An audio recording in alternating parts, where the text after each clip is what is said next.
ఈరోజు మన వీడియోలో స్పెషల్ ఏంటంటే ఎలానో కట్టెల పొయ్యి పైన వంట చేస్తున్నాను కదా, ఆ వంట చేసేదేదో మట్టి కుండలో చేద్దామనేసి అనుకున్నాను. ఏదైనా ఒకటి అనుకున్న తర్వాత చేయకుండా ఉండలేం కదా, అందుకని వెంటనే మా అత్తయ్యకి అయితే మట్టి కుండలు తీసుకురమ్మంటే మా అత్తయ్య అయితే మట్టి కుండలను అయితే తీసుకొచ్చారు.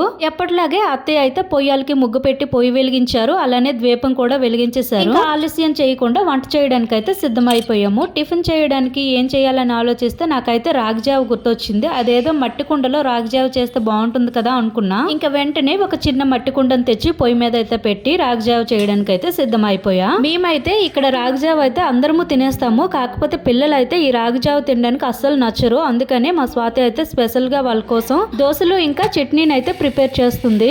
అంతలోపు నేను ఇక్కడైతే రాగిజావ అయితే చేసేసాను. మరి ఈ విధంగా ఒక్కొక్కరం ఒక్కొక్కటి చేస్తూ త్వరగా టిఫిన్ పని అయితే పూర్తి చేసేసాము. నెక్స్ట్ ఏం చేసామంటే పిల్లలకి తినిపించి చిన్న చిన్న పనులన్నీ చేసుకుంటూ ఉండగా మా వారు అయితే చేపలను తీసుకొచ్చారు. ఇంకెందుకు ఆలస్యం అనేసి ఈ చేపలకైతే ఉప్పు కారం పెట్టి ఫ్రిడ్జ్ లో అయితే పెట్టేసాము. నెక్స్ట్ ఏంటంటే మట్టి కుండలో చేపల పులుసు చేద్దామని అనుకున్నాము. నేనైతే ఎప్పుడూ కూడా కట్టెల పొయ్యి పైన మట్టి కుండలో చేపల పులుసు అయితే చేయలేదు. ఎలా వస్తుందని చాలా భయపడ్డాను. కాకపోతే మెయిన్ భయం ఏంటంటే నేను కలిపేటప్పుడు మట్టి కుండ ఎక్కడైనా పగిలిపోద్దేమోనని చాలా భయం వేసింది. కాకపోతే ఏదైనా చేద్దామని ఫిక్స్ అయిన తర్వాత చేయకుండా ఉండలేం కదా, పగిలిపోతే పగిలిపోనే అన్నట్లు నేనైతే ఇంకా వంట అయితే స్టార్ట్ చేసేసాను.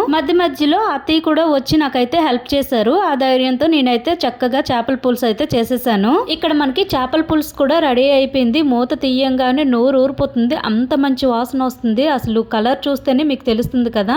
అది కాక మట్టి కుండలో వండాం కదా, ఇంకా టేస్ట్ బాగుంటుంది. ముందు అన్నం పెట్టకుండా చేపల పులుసు ఎందుకు చేసామంటే ఈ చేపల పులుసు అనేది వేడిగా కాకుండా చల్లగా అయితేనే చాలా టేస్ట్ గా ఉంటుంది కదా, అందుకనే మేము ముందైతే చేపల పులుసుని అయితే ప్రిపేర్ చేసి ఉంచుకున్నాము. నెక్స్ట్ తర్వాత అన్నం కుండ అయితే పెట్టాము. నేనైతే ఇంటి దగ్గర ఎప్పుడు అత్తసరన్నమే పెట్టుకుంటాను. ఇలా వార్చి చేయడం అంటే నాకు రాదు, అందుకనే అన్నం వండే బాధ్యత అయితే మా అత్తయ్యకి అప్పచెప్పేస్తాము. మా అత్తయ్య అయితే అన్నం వార్చడంలో ఫస్ట్ ఉంటారు, ఎందుకంటే చుక్క గంజి కూడా కింద పడకుండా చక్కగా నీట్ గా వార్చేస్తారు. ఇది ఇలా ఉండగా మా మావయ్య గారు అయితే తోటకు వెళ్లి చెట్టు నుంచి పడిన మామిడికాయలను అయితే తీసుకొచ్చారు. మా అత్తయ్య గారు అయితే ఈ పచ్చి మామిడికాయలని ఎప్పుడు కూడా వేస్ట్ చేయరు, వాటిని గీసేసి ఇలా ఉప్పు ముక్కలుగా అయితే పెట్టేస్తారు. ఈ ముక్కలు మనకి ఎండిన తర్వాత 1 year పాటు స్టోర్ ఉంటాయి. మనకి మామిడికాయలు లేని సీజన్ లో కూడా పప్పులో వేసుకొనైనా లేదంటే రసంలో వేసుకొనైనా చక్కగా తినేయొచ్చు. మనకి మామిడికాయ సీజన్ లో పప్పు మామిడికాయ తింటే ఎలా ఉంటుందో అదే టేస్ట్ సేమ్ వస్తుంది. ఈ మామిడికాయలను అయితే నీట్ గా కడిగేసి తర్వాత వీటి మీద ఉన్న పొట్టు మొత్తం తీసి ఇలా వాటర్ లో కడిగిన తర్వాత ఒక టబ్ లో వేసుకొని ఇందులో కొంత ఉప్పును వేసుకొని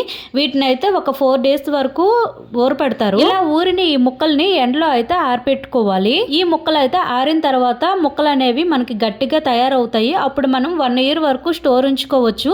మేమైతే కొన్ని అప్పుడప్పుడు తీసుకొస్తూ ఉంటాము. పప్పు వండేటప్పుడు ఎప్పుడు కూడా ఈ ముక్కలను అయితే యాడ్ చేస్తాము. మనకి ఎలా ఉంటుందంటే సేమ్ మామిడికాయ తింటే ఎలా ఉంటుందో అదే టేస్ట్ వస్తుంది. మరి ఈ ఇయర్ కి అయితే మేము 1 year పాటు నిల్వ ఉండే ఉప్పు ముక్కలను అయితే ప్రిపేర్ చేసుకున్నాము. ఒక రోజు మా వారు అయితే మాకు చెప్పకుండా తోటకు వెళ్ళిపోయారు. వెళ్ళి అటు నుంచి వచ్చేటప్పుడు ఇలా ఫ్రూట్స్ అయితే తీసుకొని వచ్చారు. ఇలా ఫ్రూట్స్ తేవడం వల్ల వాళ్ళు ఏమనుకున్నారంటే సడన్ సర్ప్రైజ్ ఇద్దాము, వాళ్ళు ఎంతో హ్యాపీగా ఫీల్ అవుతారు అనుకున్నారు. కానీ మేమైతే చాలా కోపడ్డాము. ఇంకా మాకు తీసుకెళ్లకుండా మీరైతే తోటకు వెళ్ళిపోతారా, మేము చూడమా తోటని అనేసి ఇంకా స్వాతి నేనైతే మా ఇద్దరం వాళ్ళ పైన అరిచేసాము. అప్పుడు మా వారు ఏమన్నారంటే రేపు మీకు తీసుకెళ్తాము, ఈ రోజు తోట ఎలా ఉందో అని చూడడానికి అయితే వెళ్ళాము, నెక్స్ట్ రేపు వెళ్దాంలేండి అనేసి అన్నారు. ఇంకా కూల్ అయిపోయాము మేమైతే. బ్యాగ్ లో చూసినట్లయితే ఎల్లో కలర్ గా కనిపిస్తున్నాయి కదా, అవంట బుడంకాయలంట. నేనెప్పుడు చూడలే, చాలా చిన్నగా క్యూట్ గా ఉన్నాయి, చాలా బాగున్నాయి. మరి తింటే టేస్ట్ ఎలా ఉంటుందో గానీ ఈ కాయనైతే మా అత్తయ్య ఓపెన్ చేసి చూపించారు. దోసకాయకి ఎలా అయితే గింజలు ఉంటాయో సేమ్ అలానే ఉంది. నేనైతే వీటిని దోసకాయలు, చిన్న దోసకాయలు అనేసి అనుకుంటున్నాను. మరి సమ్మర్ కొన్ని రోజులు అయితే మేము ఇలా ఎంజాయ్ చేసాము. నెక్స్ట్ డే మా వారు అయితే తోటకు తీసుకెళ్లారో లేదా అనేది నెక్స్ట్ వీడియోలో చూసేయండి. భలే కామెడీగా ఉంటుంది. వీడియో అయితే మాత్రం మిస్ అవ్వకండి. నెక్స్ట్ వీడియోతో మళ్ళీ కలుద్దాం. Thank you for watching.